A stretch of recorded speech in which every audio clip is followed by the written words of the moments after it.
What is up, everybody? Let me know in the chat if you can hear me. Get this tweeted out and let some people trickle in here.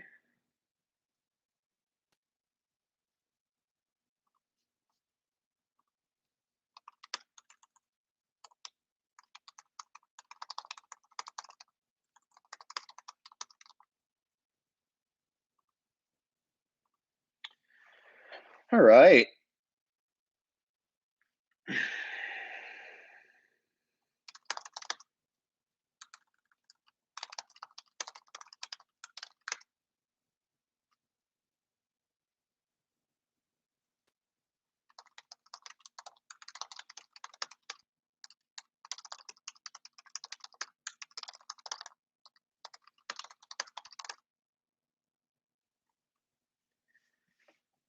Give it a few minutes. What's everyone drinking? I'm drinking Poland Springs water because, unfortunately, friends, the hotel bar was closed. So, what does that tell us? Does that tell us we need to work faster? Maybe. Work less? Maybe. I don't think either of those things really apply here because I want to give you guys the best content possible. So what I really think it says is that bars should just stay open later, you know? Like whatever hotel I'm staying at needs to keep the bar open or, leave me a beer on the bar for when I come back. Brock says that I should plan ahead. That's a much better idea. I think Brock makes a really good point. Probably should plan ahead better. But it's easier to blame other people, right? What's everyone drinking now? Let me know because I'm stuck with H2O. So if anyone's having a drink, let me know and I can live vicariously.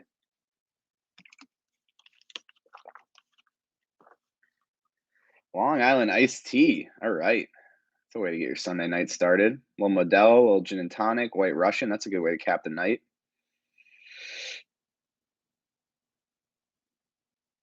Yeah. All I've learned over the last 2 weeks is that Pop needs to buy a 6-pack before the game. Jeremy makes a wonderful point, and I think I'm going to tweet out that comment if I can get it. I'm trying to screen grab it. All right. Yeah. So maybe in the future, I buy a 6-pack before the game and keep it in the fridge so I'm not in this position. All right, we got a little Bottle Logic IPA. I don't know that one. Blue Moon Light Sky, Elliott IPA. Haven't heard of that one either from Ex Novo. Delirium Tremens. I don't know that one, Gabriel. All right, people are trickling in here. I think we got a good amount of people in here now. So, the Chargers escaped from Philadelphia with a 27-24 victory. Dustin Hopkins playing in his second game for the Chargers hits a 29-yard field goal with 2 seconds remaining to lift the Chargers to victory. What preceded that was a really impressive 6-minute drive from the offense. They take over with the little over 6 minutes remaining in regulation, and they milk the rest of the clock. And I think it was a good example of how the offense played all game. You had Keenan catching a pass. You had Austin Eckler catching a pass on a dump off. You had an 11-yard gain on a pitch to Austin Eckler. You had Joshua Kelly catching a pass. You had Keenan Allen catching another pass. And then they got into Dustin Hopkins' range. You also had Steven Anderson catching a pass on a key 1st and 15. You had a Donald Parham false start, and Steven Anderson catches a pass in the flat off play action on a boot, which is a big theme of today. And that sets them up with the 2nd and 4. That was a key play on that drive because they were behind the sticks. And then you have 2 key 4th and 1 conversions. Obviously, the first one, Eckler barrels through with some help from the offensive line on that 4th and 1. And then Eckler comes up short in a 3rd and 2, and Herbert sneaks for the first. And then Eckler sets up the short field goal with that 16-yard run up the middle. The offensive line finished that game really strong, played a great game overall. And to me, it's as impressive a drive as they've had all season to get the ball with 6:07 left and win the game without giving the ball back to the Eagles when the defense was struggling. That was really impressive, and that was a big takeaway. But if we're talking about overall takeaways here, and remember, I got the link to my takeaways below in the description if you want to read my full thoughts on the game. Lots of fun statistics and in-depth analysis in there. Make sure you click the link. If you're subscribed, wonderful. If you're not, subscribe through that link and read everything I have to write, because it's pretty much these streams, but more in depth and more eloquent because I write better than I talk. So make sure you're subscribed to The Athletic. But in terms of overall takeaways, I mean, Justin Herbert looked like Justin Herbert again. He had 2 of his worst performances of his career in back-to-back games against 2 really good defensive coaches, and Wink Martindale with the Ravens and Bill Belichick with the Patriots.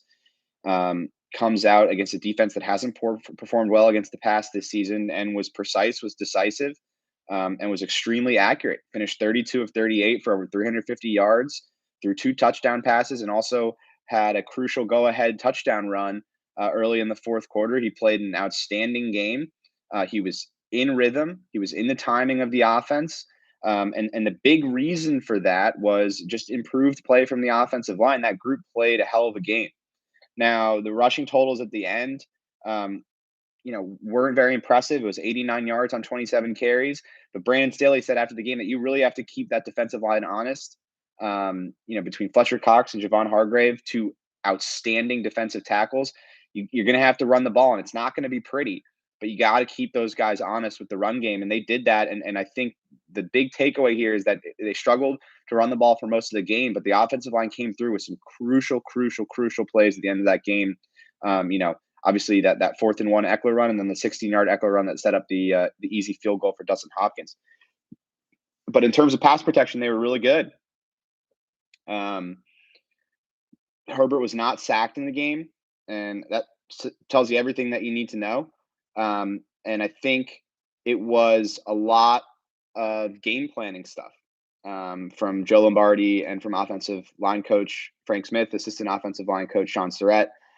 They really leaned into the quick game today. It was get the ball out of Herbert's hands as fast as possible. He averaged 2.12 seconds from snap to throw in this game. That was his fastest time to throw of any game this season. So it was obviously intentional to go out there and get the ball out of Herbert's hands and operate in the short area of the field. And they were also able to protect when they wanted to push the ball down the field. Case in point was that 49-yard completion to Mike Williams, an outstanding throw from Justin Herbert. The protection held up on that play. But, the other thing that was a factor in this game was quarterback movement. And that's something that I've been writing about over the last several weeks as something that the Chargers need to do more of, because not only is Herbert excellent in those situations, but it helps take some of the pressure off of your offensive line when you're getting the quarterback out of the pocket on rollouts, on design boots, all of this kind of stuff. And on that Mike Williams touchdown, it was a play action pass, and it wasn't necessarily a rollout, but they just shifted the pocket to the right. Herbert took a deep drop, given enough time to really air that ball out downfield. And you can really allow Herbert to drop deep. You can take a 7-step drop off of play action and really extend the field because Herbert has such tremendous arm strength. So the offensive linemen played better. They played better in pass protection.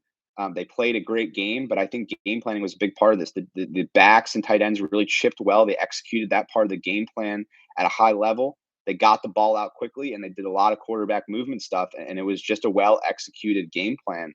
A great game plan from Joe Lombardi, and executed very well.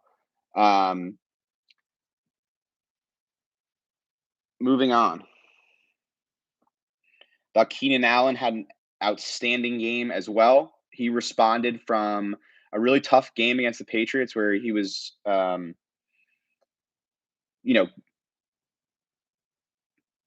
sort of out of sync. He wasn't himself. He finished the game. They gave him 1 drop technically. PFF did according to their statistics. He could have probably given him 3 drops in the game, but he comes back with a vintage Keenan Allen performance. Targeted 13 times, catches 12 of those passes, goes for over 100 yards, a number of third down conversions. and just abusing the Eagles' zone defenses and finding those soft spots. And him and Herbert were on the same page and really connecting for the first time in several weeks. So I thought he played a really, really good game. Defensively, it was not the best showing of the season, right? I think in terms of run defense, it was more the same. The final numbers weren't awful. Just looking at it, I think they kept the running backs under 4 yards a carry. They finished with 176 rushing yards on 39 attempts. It's going to be a lot of this season. Teams are just going to try and run it down the Chargers' throat, and they don't have the talent to really stop opposing offenses. But the good news about that is you'd much rather have a bad run defense than a porous pass defense. Overall, the Chargers have had a good pass defense because it takes a lot of time to score those touchdowns. At the same time, it was an issue today, and I know they kept the backs under 4 yards a carry, but they got Jalen Hurts going in the design quarterback run game. He had a few draws, some zone reads, and they really struggled in that area today. And then just overall defensively, the pass defense wasn't great today either. They gave up 7 explosive passes, which is the most explosive passes they've given up in a game this season. Devontae Smith went for 116 yards and a touchdown. That's the first wide receiver that has topped 100 yards against the Chargers defense all season. Now, some of that obviously is personnel, right? The Chargers are down 2 starting corners, and Asante Samuel Jr. and Michael Davis, both out with injury. Samuel had a concussion, and Davis had a hamstring injury. You had Ryan Smith and Tavon Campbell in there playing on the outside, and then even Keemon Hall got in there at the end when Ryan Smith got injured. I thought Tavon Campbell played a really good game. Chris Harris had a pretty pedestrian game. He got beat a few times. Goddard beat him once. Devonta Smith beat him a couple times. One thing I will say is on that touchdown to Devonta Smith that tied the game at 24, Brandon Staley took responsibility for that. You can go rewatch the TV tape if you want to. But Hurts, they were in a run set, and the Chargers had a run defense called. Hurts audibled at the line, and you can see the Chargers are a little bit confused there, trying to audible themselves. Staley wanted to get Derwin James in the post to have a second safety back there. Derwin ended up, playing in the middle of the field closer to the line of scrimmage, and that left Chris Harris on an island. And so, Harris got beat, but he should have had help there, and Staley took responsibility for that play in terms of his coverage call. So you can take that for what you want. But yeah, it really came down to the Chargers getting the ball last here. And the one drive that really stuck out to me defensively was the drive to end the half for the Eagles, because they came out with 13 personnel, so 3 tight ends. They came out in heavy personnel, and they just ran it. They were like, we're going to come out and we're going to out physical you, and you don't have the horses to match up with us. And they were right. The Chargers did make a stand there in the red zone, right? Linval Joseph had a couple really nice plays on 1st and 2nd down. They forced them on 3rd and goal from the 6 to throw. And Tavon Campbell had great coverage on Devonta Smith to force a field goal. So it wasn't a touchdown drive, but it was sort of like the Eagles didn't respect the Chargers defensive front. And so they went 15 plays on the drive. They only had 2 called pass plays on the drive and only 1 attempted pass on the drive. But listen, you let a team, hang on to the ball for 7 minutes and they come away with a field goal. It's not the end of the world, right? What you're trying to avoid is obviously touchdowns and then fast touchdowns. That's what's going to sink your defense. So it was an underwhelming performance from the defense. I think a lot of that in terms of the passing game was personnel. And then with the run defense, it sort of is what it is at this point. You got Justin Jones back. And they just don't have the talent there. But this is sort of the philosophy of Brandon Staley. He's willing to give up yards on the ground as long as they can prevent the explosive passing plays. What happened today was they gave up the explosive passing plays, and they also struggled to contain Jalen Hurts in the scramble game. And so Jalen Hurts got outside the pocket. It was frustrating for Brandon Staley because in the game plan, they knew that Jalen Hurts bailed to his right and deep to his right. And that's what happened in this game. He converted 3 third downs on scrambles, all scrambling to his right and escaping the pocket to his right. Now, I felt like there were a couple holds on 2 of those scrambles, both of them on that 4th quarter drive that was capped with the Devontae Smith touchdown. The one on Kyler Fackrell in Chargers territory was really blatant. Both of them were on Lane Johnson. And then I could have easily seen the referees calling a hold on an earlier third down conversion on the drive when it looked like Lane Johnson held Joey Bosa, but they weren't calling that today. And that wasn't the only time that Jalen Hurts got out to the pocket. He also converted a 3rd and 3 in the first half where the Chargers just lost contain there. So not their best performance, but it says a lot about this offense that they were able to pull out this game despite the defensive performance. And the last thing I'll say here, and I'm going to get into this more tomorrow in my final thoughts. I know you guys are very passionate, and I understand your frustration. But Joe Lombardi's doing a good job with this offense, plain and simple. And I don't really think that's up for debate. They didn't punt the ball today. The Chargers had 8 possessions, and they did not punt. Both of their drives that failed to end in points were drives deep into Philadelphia territory. Now, the pitch on 4th and 2, I don't love the call, right? And throwing 3 times out of 4 when you're on the opposing 2-yard line, we can discuss some of that play calling, right? And I'm sure Joe Lombardi would admit that he'd like to have a couple of those calls back, considering the result. But there's more that goes into being an offensive coordinator than just play calling. It's probably the most important part, but game planning is also a massive part of this. And to sit there and look at stats and see that Justin Herbert was not sacked, and to see that he was under a limited amount of pressure, and to look at these things that I'm talking about, like time to throw, the quick game, getting the screen game going, all of this stuff, and to see the game plan come to life like it did, that is also Joe Lombardi. 445 yards, 6.8 yards per play. That's Joe Lombardi, right? So the grass is always greener. And I know you guys are out here saying, fire the guy, move on.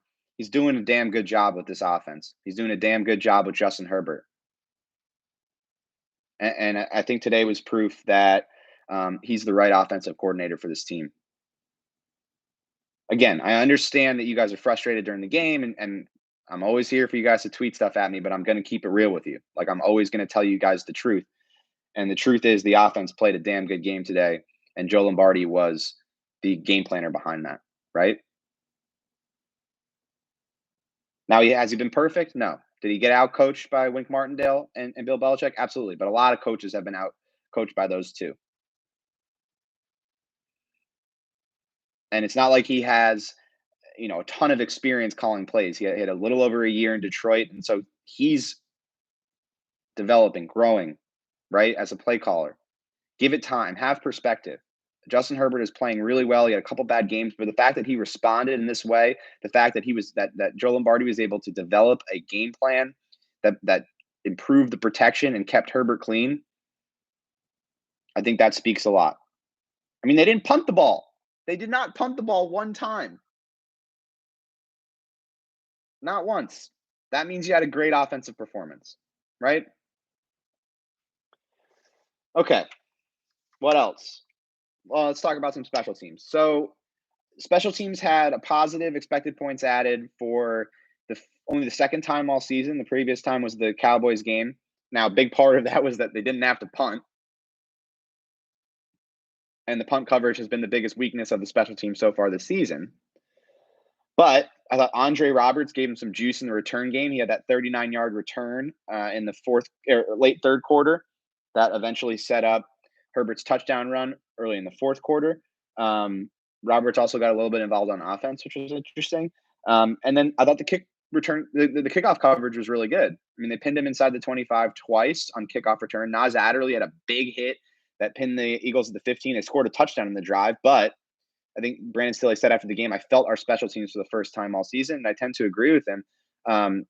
Hopkins missed the extra point. He admitted after the game that he was rushed. The play clock was winding down, and he basically had just enough time on the play clock to go through his routine. So he rushed the kick. He missed the extra point, but comes back with the game-winning field goal, and he also hit a 30-yarder on that first drive of the second half.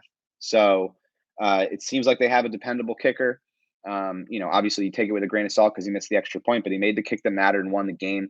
And so I thought the special teams were solid today. They didn't lose them the game, and that's what you want from your special teams. Like the way the Chargers special teams have performed over the last 4 seasons, even further than that, if you want to go even deeper, but just in the Lynn era, in the Lynn tenure, just don't be the worst special teams in the league, and you're gonna give yourselves a chance. And today they played like not the worst special teams in the league, and that's an improvement. And I think Darius Swinton deserves a lot of credit because he's coaching the shit out of these players, and they stepped up today. Now, if the Chargers have to punt 5 times in the next game, the offense takes a step back.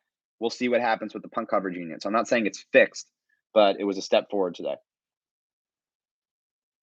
All right, I think that's all I got. Oh yeah, let's talk about the tight ends. The tight ends were freaking amazing today. Blocked well, did a great job early, like I said earlier, in the chip and help game. Chipping and then getting out in their routes. I think that was a big factor in the pass protection. And then they just made plays. Steven Anderson was lined up at fullback on that first touchdown. It was really a great design where he faked like he was lead blocking and then leaked out into the flat. Herbert hit him for the touchdown. Donald Parham is smooth as butter in the open field, proving again that he can make plays and avoid tackles in the red zone like he's been doing ever since he put on the Chargers uniform. And then Jared Cook coming through with some big catches and hauling in that 2-point conversion that gave the Chargers the 7-point lead there early in the fourth quarter. So tight ends combined for 126 yards and 11 catches, 2 touchdowns in the 2-point conversion. So I think that was a big factor in the game on top of their blocking. Yeah. So that's what I got for you guys takeaways wise. Let's do some questions. I got to wake up early for a flight. So we'll do some questions though. I'm chilling.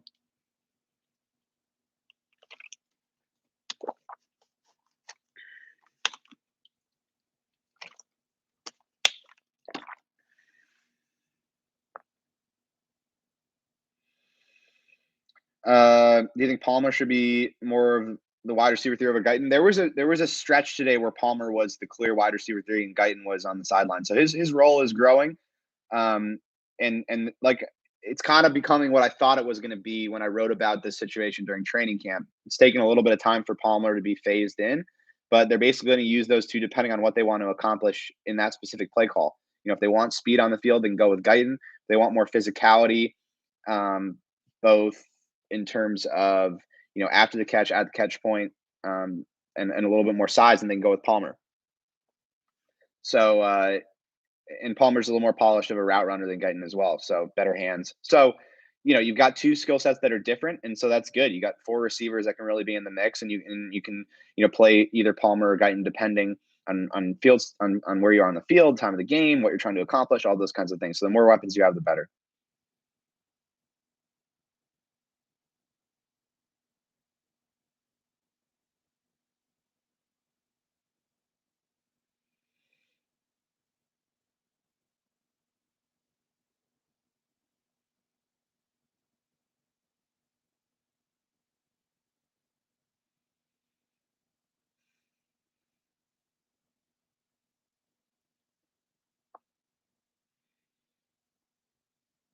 So we have one of the best arms in the league and don't throw the ball downfield like the Chiefs do or the Seahawks, etc.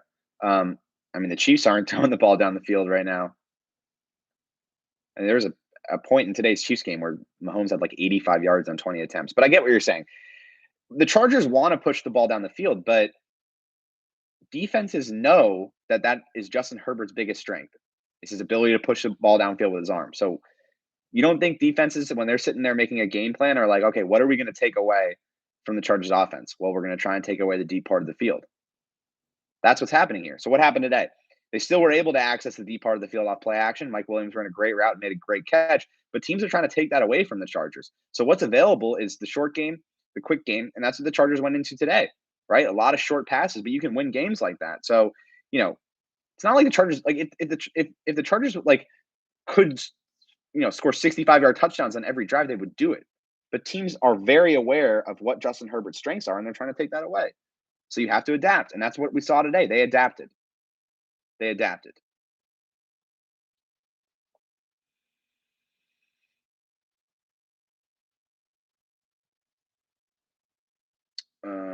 What's up with Mike Dub? He had a good game today. Came up with a big 49-yard catch. He injured his knee, and it's a knee thing that he's dealt with ever since 2019, same knee. And so, I think that's impacting him a little bit right now. Um, at the same time, I don't know if that early season production is really sustainable. That's kind of been the story of Mike Williams' career, but he's still a factor. I mean, he came up with a huge play today, so I don't think anything's up with Mike Williams, but he is dealing with a little bit of a knee thing, so that's something to remember. You think Campbell is going to move with Harris in the cornerback depth chart sooner rather than later? No, Chris Harris is still very reliable as a nickel corner. He had a couple reps he'd want to have back today, but there's a lot of trust there between Brandon Staley and Chris Harris. And Harris also provides a lot of flexibility in terms of playing outside, inside, and he can also go to safety. So Chris Harris is going to be a factor in this defense. The missed assignments and blown coverages and just getting beat, a little bit of a concern. But like I said, Brandon Staley took responsibility for the touchdown, so still got beat on a couple passes, a couple Devonta Smith catches, and then also a Dallas Goedert catch. So he didn't have his best game, but I wouldn't be overly concerned about Chris Harris at this point. Now we can address this down the road if this continues. I know he hasn't played particularly well this season, but if this continues over a several game stretch, once they get these cornerbacks back and they're at full strength, then we can have that conversation down the road. It's something obviously I'll monitor, but it's not a glaring concern for me right now. I think today you were thin in the secondary. You had backups playing on the outside, and I think that affected the entire secondary.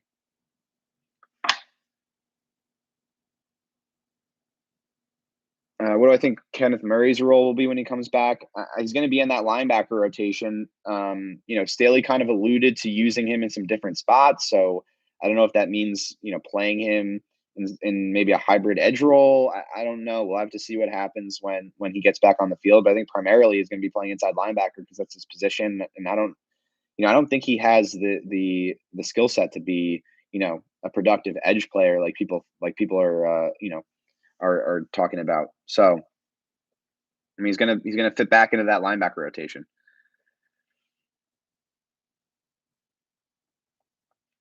Anderson over Neighbors at fullback. Anderson just gives you more in every facet of the game. He can do more offensively. He's a better special teams player. He's really playing well for them right now and does all the jobs that Neighbors does better than Neighbors. So that's why Neighbors is inactive at this point. Is Nas the most improved on the defense this year? I would go with Kaiser White. I think Kaiser is playing really good football right now. Tillery is looking like a player who doesn't get re-signed at this point. Is it a size issue with him? Is it technique? What's his exact issue? It's just consistency. He makes these flash plays against the run, and then he has these other plays where he just gets blown off the ball. So the inconsistency is a liability. He gives you some juice as a pass rusher. That's definitely the strength of his game. But he just hasn't been consistent enough as a run defender, and that sort of continued here game after game after game. Even today, he had an outstanding flash play where he stuffed a run for no gain, but on that long Jordan Howard run early in the game, he got absolutely demolished by Lane Johnson, and that opened up a gaping hole there in the run game. So it's just inconsistency. And a lot of it just seems like he doesn't bring that physicality snap to snap like some of the better defensive linemen do. And that's where he has to improve. And Brandon Staley has said as much. I mean, Jerry Tillery has to improve as a run defender if he wants to be a complete player.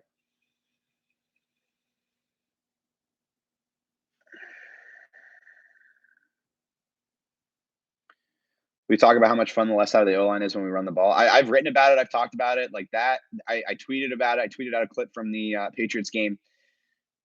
Corey Linsley, Matt Filer, Rashawn Slater, the left side of that line is a legitimate weapon in the running game. And, they went up against a really good front today, and it wasn't pretty at times. But, that key Eckler pitch on that final drive, that was right behind that left side. Filer and Slater are playing super well together right now. There's great synergy there between that trio, really, on the left side of the line. And I wrote about this in my mailbag. I had talked about the possibility of kicking Matt Filer out to right tackle if Brian Bulaga went down, but those three guys are playing so well together, particularly in the run game, that you just don't want to break that up, and you just hope that you can get better play out of Storm Norton and do some things around him to get better play out of that right side, Schofield and Storm Norton. And today you saw the formula for doing that.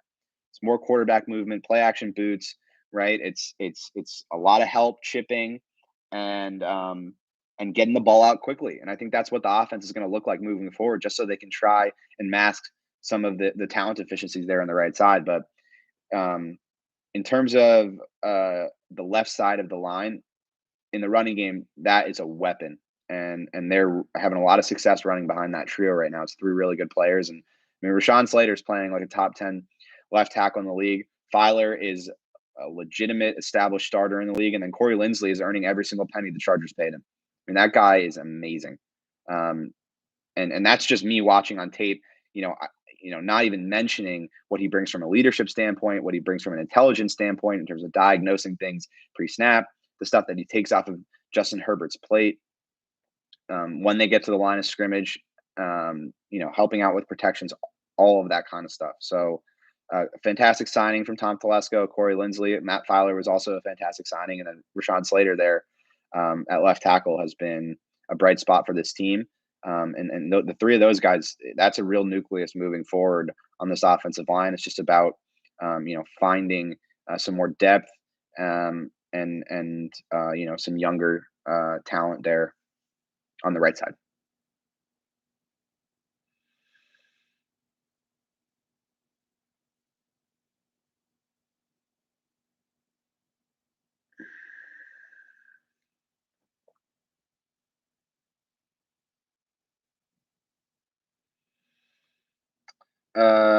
Should the Chargers keep Tavon Campbell in over Mike Davis? Yeah, I mean they were already starting to phase Campbell in.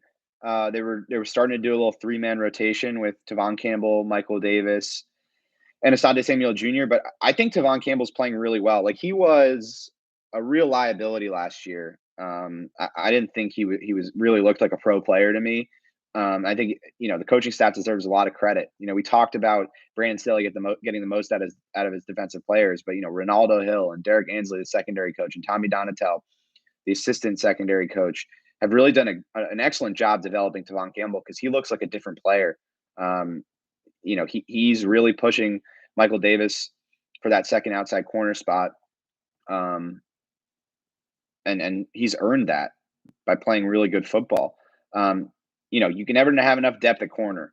So, even if he's not playing consistently when Michael Davis and Asante Samuel Jr. are back, it's always good to have a guy backing up that you feel comfortable sliding in there and that can get the job done. And on top of that, he's proven that he can play outside and inside, which is huge.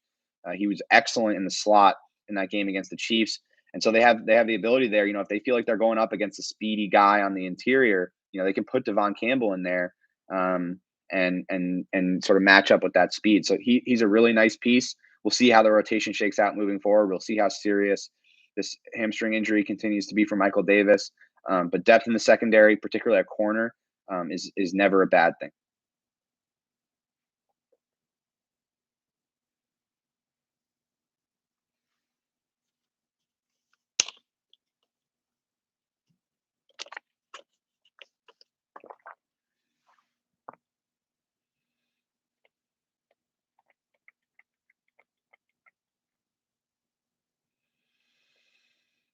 All right, any more questions?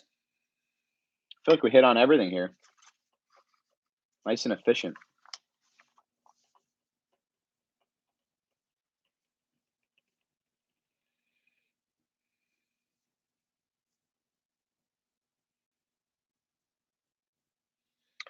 Thoughts on Derwin this year? He's playing like an all-pro. Fourth down calls. I mean, anybody watching Chargers games, this is the norm now, right? Brandon Staley is going to be extremely aggressive on fourth down. When you look at the numbers and win probability models, 4th and 1 is going to be a go pretty much every single time. Unless you're like really backed up inside your own end, 4th and 1 is going to be a go every single time. The Chargers are pretty much never going to punt on 4th and 1. And then, the 4th and goal, you're pretty much at 1 yard at that point. I think it was a short 2 at that point.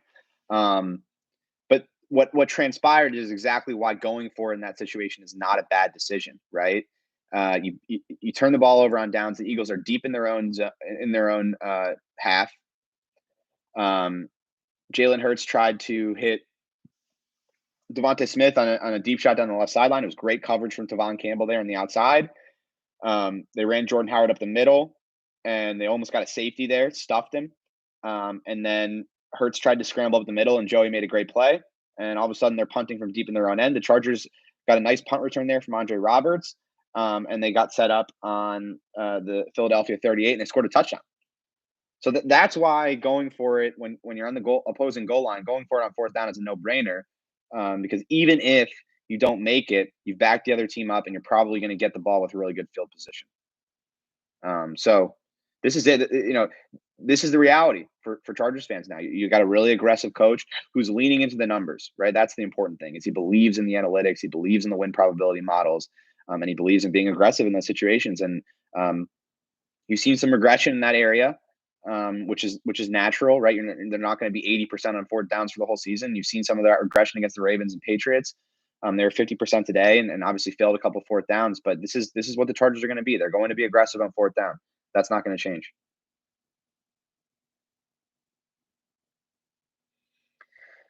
When do you think they will sign Mike Williams, assuming they do? So I've gotten this mailbag question a bunch. It's still early in the season, and I need to wait a little bit before I can really make a determination about whether the Chargers are going to re-sign Mike Williams. My sense right now is they're probably going to let him walk because I think he's going to get a lucrative contract elsewhere. I imagine he could get the Corey Davis contract elsewhere, which was, hold on, let's look. I think it was $14 million a year. Let's look on over the cap. Corey Davis contract was 3-year, 37.5, which is an AAV of 12.5. Yeah, so I think he get that contract, maybe a little bit more. I think he could probably get in like the $14 million range. It's a lot, and they also drafted Josh Palmer for a reason. They feel like he can play that X role where Mike Williams has played this season.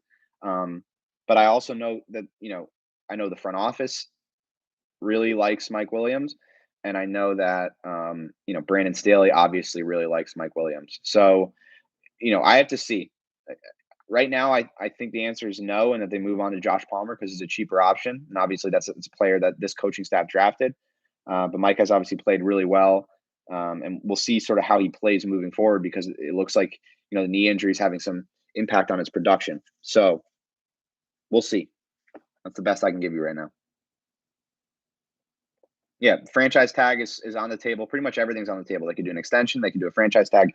Franchise tag would be pretty expensive for a receiver. So it's possible. We'll see. That's really what I can tell you right now. And the Chargers are 5-3. They're in first place in the AFC West. There's a lot of football to talk about, right? I know you guys are looking ahead already, but a lot of good football to talk about. And I'd prefer to focus on the 2021 Chargers because I haven't covered a good football team in my entire career. So it's definitely fun for me to be covering a good football team, and we can get into offseason decisions when that time comes. Someone asking, concerned about the lack of pass rush outside of Bosa. I'm not. What's going on here for the most part is, the run defense has struggled. And so when your run defense struggles, that means you're not setting yourself up with a lot of third and longs. And that's where pass rushers make their money. That's where they get the pressure. That's where they get the sacks and the productions on third and longs, when they can pin their ears back and get after the quarterback. The Chargers have not been setting themselves up with a lot of third and longs. So there haven't really been any true pass rushing situations. I shouldn't say that. There haven't been many true pass rushing situations, not compared to a lot of other teams. The last time I checked, the Chargers were 29th in the number of 3rd and 7 plus downs faced by the defense this season. On top of that, they've been in a lot of close games. So where a lot of the production comes for pass rushers is in third and longs. And then also when you're leading big in games and that opposing teams have to pass. When it's a close game and you're in a lot of third and manageables, third and shorts, opposing offenses have that balance threat, right? They can run, they can pass. And so your edge rushers can't really pin their ears back and get after the quarterback. So I see it more as a situational thing.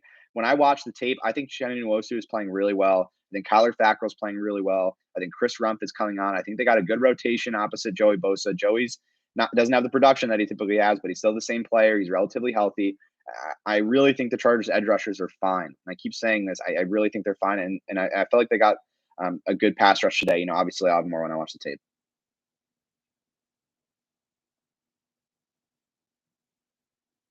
All right, we'll do two more questions. Two more.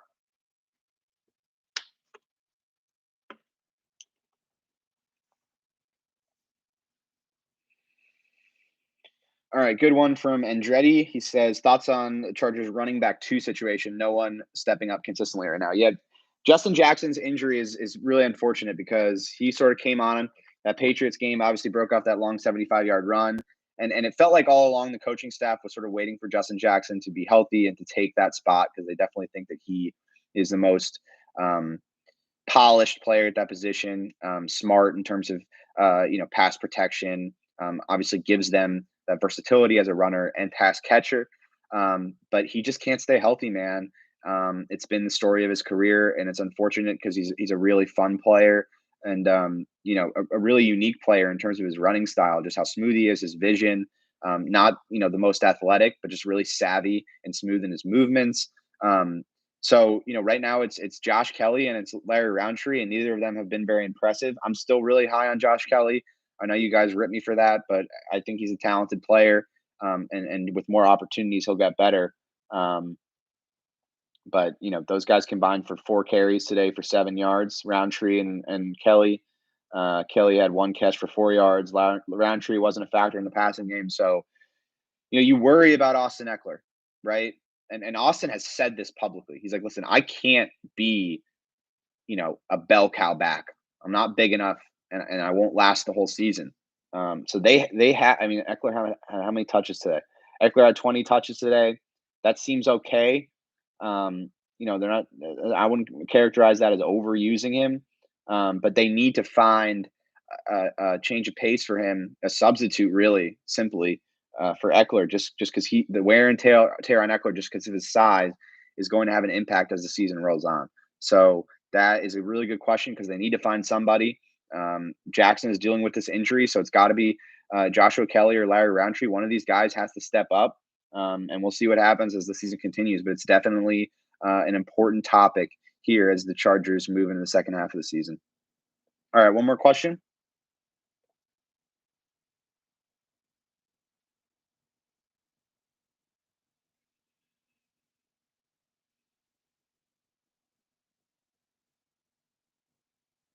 One more question.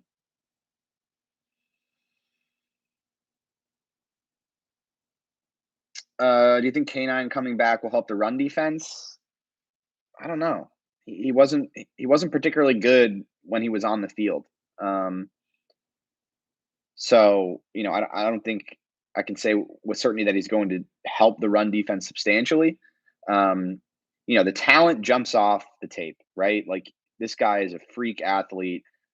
He hits violently, can play sideline to sideline, but it just hasn't really connected for him from a mental standpoint.